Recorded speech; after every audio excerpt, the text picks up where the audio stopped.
যে নামাজ ছেড়ে দিয়েছে, যে নামাজ ছেড়ে দিয়েছে সে ইসলাম থেকে বের হয়ে গেছে। আর যে নামাজ ছাড়েনি, শত অন্যায় অবিচার পাপ থাকবে, আল্লাহর সাথে তার সাথে ক্ষমা চাইবে, আল্লাহ মাফ করবে, আর করবে না, প্রতিশ্রুতি দেবে, আবার মানুষ হিসেবে দুর্বল হয়ে যাবে, আবার আল্লাহর কাছে মাফ চাইবে, লজ্জা পাবে না, আল্লাহ আবার মাফ করবে।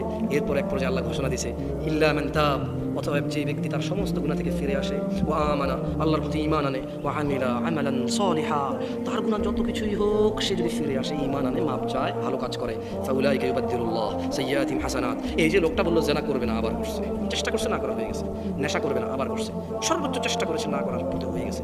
এই যে লোকটা নামাজ মিস করে ফেলেছে, চেষ্টা করেছে সর্বোচ্চ পড়ার, হঠাৎ দেখে গেলে মিস হয়ে গেছে, তো আল্লাহ কোরআনুল কারীমে সূরা ফুরকানে বলছে যে লোকটা ইল্লা মান তাব, হাজার সহস্র কোটি অপরাধ থেকে মাপ চেয়ে ফিরে আসলো, ওয়া আমানা, এরপর ঈমান নিয়ে নিয়েছে, ওয়া আমিলা আমালান সলিহা, মাপ চাইছে, ঈমান আনছে, কিছু ভালো কাজ করা শুরু করে দিয়েছে।